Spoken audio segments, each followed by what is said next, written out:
ನಾಡಿನಾದ್ಯಂತ ಮಹಾಶಿವರಾತ್ರಿಯನ್ನು ಸಂಭ್ರಮ ಸಡಗರದಿಂದ ಆಚರಣೆ ಮಾಡಲಾಗ್ತಾ ಇದೆ. ಅದೇ ರೀತಿಯಾಗಿ ಶಿವನ ದೇಗುಲಗಳಲ್ಲಿ ಇವತ್ತು ಸಾಕಷ್ಟು ಭಕ್ತರು ಸೇರಿರ್ತಾರೆ. ಇನ್ನು ಮಾರುಕಟ್ಟೆಯಲ್ಲಿ ಹೂ ಹಣ್ಣುಗಳ ಬೆಲೆ ಕೂಡ ಜಾಸ್ತಿ ಆಗಿದೆ. ಈ ಶಿವರಾತ್ರಿ ನಿಮಿತ್ತವಾಗಿ ಬೇರೆ ಬೇರೆ ದೇವಸ್ಥಾನಗಳಲ್ಲಿ ದೊಡ್ಡ ಮಟ್ಟದ ಪೂಜೆ ನಡೀತಾ ಇದೆ.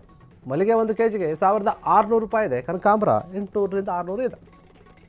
ಹೂ ಹಣ್ಣುಗಳ ಬೆಲೆಯಲ್ಲಿ ದೊಡ್ಡ ಮಟ್ಟದ ಏರಿಕೆ ಕೂಡ ಆಗಿದೆ ಶಿವರಾತ್ರಿ ಇರೋದ್ರಿಂದ. ಇನ್ನು ಬೆಳಿಗ್ಗೆಯಿಂದಲೇ ದೇಗುಲಗಳಲ್ಲಿ ಶಿವರಾತ್ರಿಯ ಪೂಜೆಯನ್ನು ಮಾಡ್ತಾ ಇದ್ದಾರೆ. ರುದ್ರಾಭಿಷೇಕ, ಪಂಚಾಮೃತಾಭಿಷೇಕ ಸೇರಿ ಅನೇಕ ಅಭಿಷೇಕ ಮತ್ತು ಪೂಜೆಗಳನ್ನು ಮಾಡ್ತಾ ಇದ್ದಾರೆ. ಬೆಂಗಳೂರಿನ ಕಾಡುಮಲ್ಲೇಶ್ವರ ದೇವಸ್ಥಾನ, ಗವಿಗಂಗಾಧರೇಶ್ವರ ದೇವಸ್ಥಾನ ಸೇರಿದಂತೆ ಅನೇಕ ದೇವಾಲಯಗಳಲ್ಲಿ ವಿಶೇಷ ಪೂಜೆ ನಡೀತಾ ಇದೆ. ಇನ್ನು ರಾತ್ರಿ ಜಾಗರಣೆಗೆ ಕೂಡ ಸಿದ್ಧತೆ ಮಾಡ್ಕೊಳ್ತಾ ಇದ್ದಾರೆ ಭಕ್ತರು. ಇಡೀ ರಾತ್ರಿ ಎದ್ದಿರ್ತಾರೆ. ಕಳೆದ ವಾರಕ್ಕೆ ಹೋಲಿಸಿದರೆ ಈ ಒಂದು 2 ದಿನಗಳಲ್ಲಿ ಏನಾಗಿದೆ ಅಂದರೆ ಜಾಸ್ತಿ ಆಗಿದೆ ಬೆಲೆಗಳೆಲ್ಲ. ನೋಡುವ ಸೇವಂತಿ 250ರಿಂದ 200 ಅಂದರೆ ಈ ಮಟ್ಟದಲ್ಲಿದೆ. ಗುಲಾಬಿ, ಕನಕಾಂಬರ 800ರಿಂದ 500, ಚೆಂಡು ಹೂವು 60ರಿಂದ 40 ರೂಪಾಯಿ, ಇನ್ನು ಸುಗಂಧರಾಜ ಈ ರೀತಿ 120ರಿಂದ 60 ಸಾಕಷ್ಟು ಬೆಲೆ ರೇಟ್ ಆಗಿದೆ. ಇನ್ನು ಹಣ್ಣುಗಳನ್ನು ನೋಡೋದಾದರೆ ಕಳೆದ ವಾರ ಸ್ವಲ್ಪ ಕಮ್ಮಿ ಇತ್ತು, ಈ ಬಾರಿ ಜಾಸ್ತಿ ಆಗಿದೆ. ಆ್ಯಪಲ್ಲು 160ರಿಂದ 140, ಆರೆಂಜ್ 80ರಿಂದ 60, ದಾಳಿಂಬೆ 300ರಿಂದ 270 ರೂಪಾಯಿ, ಇನ್ನು ಮೋಸಂಬಿ 80ರಿಂದ 60, ಪಪ್ಪಾಯ 60ರಿಂದ 40 ರೂಪಾಯಿ, ದ್ರಾಕ್ಷಿ ಎಲ್ಲವೂ ಕೂಡ ರೇಟ್ ಜಾಸ್ತಿ ಆಗಿದೆ. ಯಾಕಂದರೆ ಹಬ್ಬದ ದಿನಗಳು ಬಂದಾಗ ಈ ರೀತಿಯಾಗಿ ರೇಟ್ಗಳು ಜಾಸ್ತಿ ಆಗೋದು ಕಾಮನ್ನು.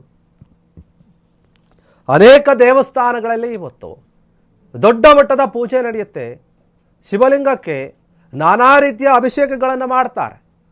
ಮಹಾಶಿವನ ಒಂದು ಏನು ಹಿಂದಿನ ಕೆಲವೊಂದು ಪುರಾಣಗಳಲ್ಲಿ ಹೇಳಲಾಗಿತ್ತು, ವಿಷವನ್ನು ಕುಡಿದಿರ್ತಾರೆ. ಅಂದರೆ ಇಡೀ ರಾತ್ರಿ ಎದ್ದಿರಬೇಕು ಶಿವ, ಏನೂ ಆಗಬಾರ್ದು ಅನ್ನುವಂಥ ಒಂದು ಪುರಾಣಗಳ ನಂಬಿಕೆ ಏನಿದೆ, ಅದರ ನಿಮಿತ್ತ ಈ ಒಂದು ಆಚರಣೆಯನ್ನು ಮಾಡ್ತಾರೆ ಶಿವರಾತ್ರಿಯನ್ನು.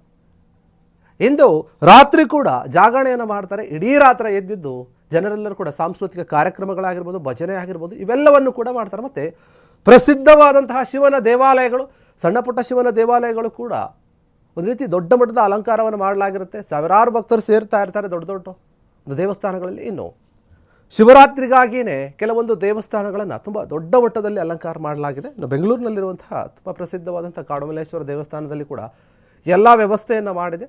ಬೇರೆ ಬೇರೆ ಕೂಡ ಬೆಂಗಳೂರಿನಲ್ಲಿ ಆಗಿರ್ಬೋದು, ಇಡೀ ರಾಜ್ಯದಾದ್ಯಂತ ದೇಶದೆಲ್ಲೆಡೆ ಕೂಡ ಈ ಶಿವರಾತ್ರಿಯನ್ನು ಆಚರಣೆ ಮಾಡ್ತಾರೆ. ಮತ್ತು ಬೇರೆ ದೇಶಗಳಲ್ಲಿರುವಂತಹ ಭಕ್ತರೇ, ನಮ್ಮ ಹಿಂದೂಗಳೇನಿದ್ದಾರೆ ಅವರು ಕೂಡ ಈ ಶಿವರಾತ್ರಿಯನ್ನು ಮಾಡ್ತಾರೆ ದೊಡ್ಡ ಮಟ್ಟದಲ್ಲಿ.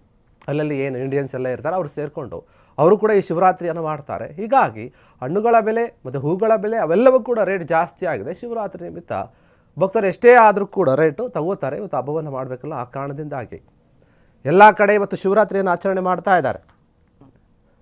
ಶಿವನ ವಿಚಾರವಾಗಿ ಯಾರ್ಯಾರು ದೊಡ್ಡ ಮಟ್ಟದ ನಂಬಿಕೆಯನ್ನು ನಂಬಿರ್ತಾರೋ, ಈ ದಿನವನ್ನು ತುಂಬ ಪವಿತ್ರ ಅಂತ ಹೇಳ್ತಾರೋ ಅವರು ಪಾಲಿಸ್ತಾರೆ. ಮತ್ತು ಉಪವಾಸವನ್ನು ಕೂಡ ಅನೇಕ ಜನ ಭಕ್ತರು ಮಾಡ್ತಾರೆ.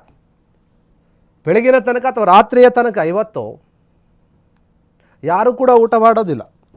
ಉಪವಾಸದ ಒಂದು ವ್ರತವನ್ನು ಕೂಡ ಮಾಡ್ತಾ ಇರ್ತಾರೆ. ಈ ದಿನ ಅಂದ್ಕೊಂಡಂಥ ಹಾಗೆ ಏನಾದರೂ ಆಗುತ್ತೆ, ನಾವು ಅಂದ್ಕೊಂಡಿರೋದು ಉಪವಾಸ ಇದ್ದರೆ ಅನ್ನುವಂಥ ನಂಬಿಕೆ ಇದೆ. ಹೀಗಾಗಿ ಈ ದಿನ ತುಂಬ ಶ್ರೇಷ್ಠವಾಗಿರುವಂಥದ್ದು ಹಿಂದೂಗಳಿಗೆ. ಪರಮಶಿವನನ್ನು ತುಂಬ ದೊಡ್ಡ ಮಟ್ಟದಲ್ಲಿ ಆರಾಧನೆ ಮಾಡಲಾಗುತ್ತೆ. ಆತನ ಹಿನ್ನೆಲೆ ಏನಿದೆ, ಆತನ ಮತ್ತು ಪುರಾಣಗಳನ್ನು, ಕಥೆಗಳನ್ನು ಹೇಳಲಾಗುತ್ತೆ. ಈ ದಿನದ ವಿಶೇಷತೆ ಏನಿರುತ್ತೆ ಅದನ್ನು ಕೂಡ ಹೇಳ್ತಾರೆ. ನಾನಾ ಕಡೆ ಶಿವನಿಗೋಸ್ಕರ ಪ್ರಾರ್ಥನೆಗಳು, ಪೂಜೆಗಳು, ಅಭಿಷೇಕಗಳು ಎಲ್ಲವೂ ಕೂಡ ಆಗುತ್ತೆ ಎಂದು. ಇನ್ನು ನಮ್ಮ ದೇಶದಲ್ಲಿ ಪ್ರಖ್ಯಾತ ನಾವು ಕೇದಾರನಾಥ, ಬದ್ರಿನಾಥ ಈ ಕಡೆ ಎಲ್ಲ ಏನು ಬದ್ರಿನಾಥ ಅಲ್ಲ, ಕೇದಾರನಾಥ ಏನಿದೆ ಅದಾಗಿರ್ಬೋದು, ಮತ್ತು ಶಿವನ ದೇವಾಲಯಗಳಾಗಿರ್ಬೋದು, ಮುರುಡೇಶ್ವರ ಆಗಿರ್ಬೋದು, ಈ ಕಡೆ ಕೂಡ ದೊಡ್ಡ ಮಟ್ಟದ ಸಂಖ್ಯೆಯಲ್ಲಿ ಜನ ಹೋಗ್ತಾರೆ. ಇವತ್ತು ಎಲ್ಲೆಲ್ಲಿ ಶಿವನ ದೇವಾಲಯಗಳು ಪ್ರಸಿದ್ಧವಾಗಿದೆಯೋ ಮತ್ತು ತುಂಬ ಹಳೆಯ ಇತಿಹಾಸವನ್ನು ಹೊಂದಿರುವಂತಹ ದೇವಸ್ಥಾನಗಳು ಎಲ್ಲೆಲ್ಲಿದೆಯೋ ಅಲ್ಲೆಲ್ಲವೂ ಕೂಡ ದೊಡ್ಡ ಮಟ್ಟದ ಪೂಜೆ ಆಗುತ್ತೆ. ಹೀಗಾಗಿ ಭಕ್ತರೆಲ್ಲರೂ ಕೂಡ ಹೋಗ್ತಾ ಇದ್ದಾರೆ. ಅಲ್ಲಿ ಪ್ರಸಾದ ವ್ಯವಸ್ಥೆ ಕೂಡ ಆಗಿರುತ್ತೆ. ಹೋಗಿ ಇಡೀ ರಾತ್ರಿ ಜಾಗರಣೆಯನ್ನು ಮಾಡೋಕ್ಕೂ ಕೂಡ ಈಗಾಗಲೇ ಸಿದ್ಧತೆ ಮಾಡ್ಕೊಳ್ತಾ ಇದ್ದಾರೆ. ಕ್ಷಣ ಕ್ಷಣದ ಸುದ್ದಿಗಳಿಗಾಗಿ ಫ್ರೀಡಂ ಟಿವಿ ಸಬ್ಸ್ಕ್ರೈಬ್ ಮಾಡಿ, ಲೈಕ್ ಮಾಡಿ ಹಾಗೂ ಫಾಲೋ ಮಾಡಿ. ಹೊಸ ಸುದ್ದಿಗಳ ನೋಟಿಫಿಕೇಶನ್ಗಾಗಿ ಬೆಲ್ ಐಕಾನ್ ಮೇಲೆ ಕ್ಲಿಕ್ ಮಾಡಿ.